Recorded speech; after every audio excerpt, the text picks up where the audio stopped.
Hello everyone, this is PamelaTopjian, and today we're talking about seasonal affective disorder, also known as SAD, and depression, and what is the differences.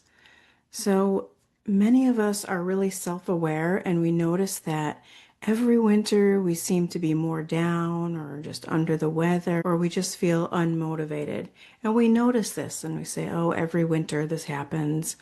And whether you've been officially diagnosed or not, you'll say, oh, I have this seasonal affective disorder, or it's just, I'm feeling down during the winter months. Others aren't really sure if we're feeling depressed because it can feel very much the same as major depressive disorder. So let's talk about this. Is it depression? Is it seasonal affective disorder? Depression, which is clinically major depressive disorder, is more than just feeling sad or having a bad day or having a bad week or feeling down. It's okay, and it's not a disorder to feel sad when appropriate. So something majorly terrible happens in your life around you or to somebody you know, or whatever it may be. There's any number of things it can be, and you're feeling sad. That's okay. It's not major depression, and it's not to do with the seasons. Our emotions are valid.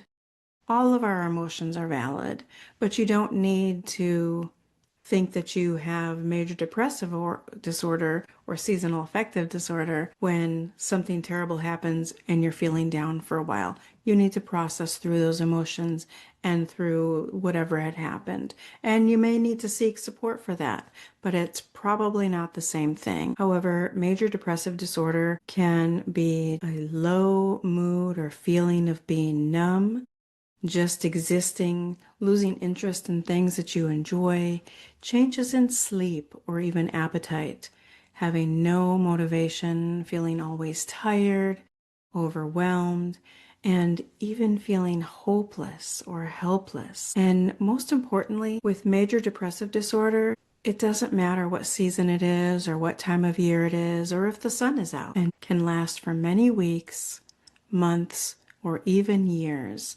That's one of the biggest differences. So it's sometimes brought on or made worse by having persistent stresses in your life, getting to a point of being overwhelmed. Or it could be trauma that's happened in your life or currently happening in your life. It can even be hormonal changes or nervous system dysregulation, which I will talk more in depth about in an upcoming video. It can also be even genetics. So like if your parents struggled with depression, you might be even more susceptible to it as well. So then what is SAD, SAD, seasonal affective disorder? It actually is a type of depression, but it really follows a pattern with the changes of the seasons, mainly when the days get shorter, when there's less sunlight, starting in the fall and into the winter months. People who experience SAD will feel more tired, having a hard time getting motivated in the morning, little desire to do anything more than the bare minimum. They're just going through the motions just to do what they need to do. They might even have cravings for their comfort foods. This does sound a lot like major depressive disorder, I know. However, the main difference is that once the days start getting longer again and the sun is out more, then you notice that you begin to feel lighter and you begin to feel better and you have more energy. Your mood is lighter and you have a desire again to do those things that you enjoy doing. So SAD follows the seasons with the lack of daylight or the lack of the sunlight. I like to kind of think of it like hibernation mode. So if you feel like you hibernate every winter or your body naturally wants to hibernate, that's probably seasonal affective disorder. And it's connected to your circadian rhythms, an imbalance in melatonin and serotonin and reduced vitamin D levels, which can be related to less time outside. So understanding if your symptoms are seasonal or ongoing helps to guide you in how to manage your symptoms. Someone with SAD might really benefit from more sunlight exposure or even UV light exposure. You can get a UV visor or even change the light bulbs in your house. And keeping strict routines around your food, your eating times, your sleep hygiene can really help people to start to feel a little better or be able to at least manage some of those symptoms during those months. Sometimes people will move to warmer climates thinking that this will help, just to find that they still suffer with SAD.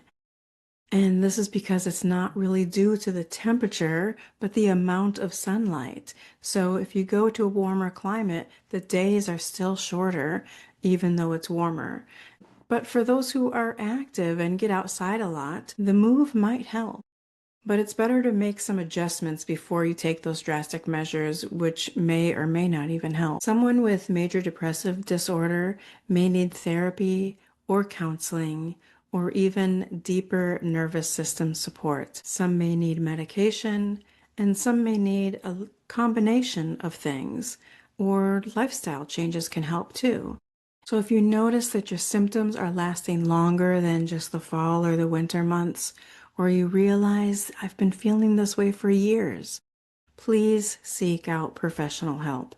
No one has to just live with those symptoms. And if you're really unsure if you're experiencing SAD, the seasonal affective disorder, or if it's really something deeper like major depressive disorder, it can help to talk to a professional. Your vitamin D levels and your hormone levels can be checked and tested. All of your symptoms are valid and help is out there, no matter if it's SAD or major depressive disorder. Both are very real experiences and can be debilitating and life-changing. If you're interested in finding a holistic route before you try any medical route, I do have my podcast, Holistic Connections, Conversations with Holistic Practitioners, where I talk to many different types of holistic practitioners, and it can be found in a playlist on this YouTube channel and also on podcast platforms. And you can learn about different holistic practices and methods. And a lot of times, as I said before, things will work well with each other in combination. And it does take patience and diligence sometimes to find the right combination of things that are going to help and work for you.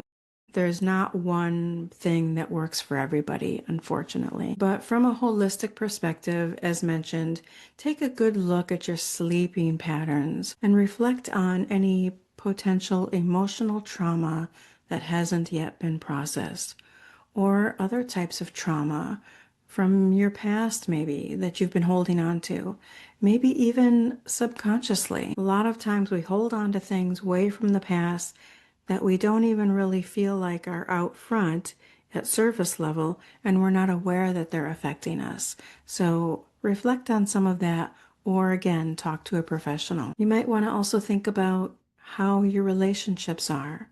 How are your living conditions? What is your diet like? What is your activity level like? All of these things can make a difference, not only in your mood, your emotions, but your overall well-being. Activities of daily living may not be quite as disrupted with seasonal affective disorder. Just little desire or motivation to do the things that you need to do. Seek support if your symptoms last more than a couple weeks, as I mentioned, or if you're feeling hopeless or having thoughts of self-harm.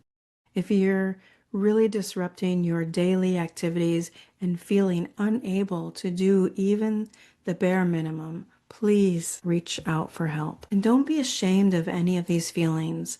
It's important to be honest and upfront with your care providers. Whether it's SAD, seasonal affective disorder, major depressive disorder, or something else going on, it's always good to seek some support. You don't have to figure it out on your own. And while it's true that no one can do it for you, you don't have to do it alone. I promise you there is help out there. When going through these feelings and symptoms, we may just feel like we're lacking in motivation and willpower, like we're weak or even weak-minded or lazy. So it can feel like it's just something that we need to figure out on our own. Or some of the phrases you might be thinking in your mind, or others might be saying, is put your big girl panties on, or pull up your bootstraps, or man up, or grow a backbone, right? But nobody should have to live with these symptoms, especially if they're ongoing. Please reach out. So I hope that this video has helped you in some way to understand the differences and to understand that there is help, and that whether it's seasonal affective disorder or major depressive disorder, that your feelings are valid and there is help for you. So please like this video, share it out, and if you're not subscribed, please subscribe. It helps this information to reach more people who may need it. Thank you so much for being here. I wish you so much peace, love, and healing.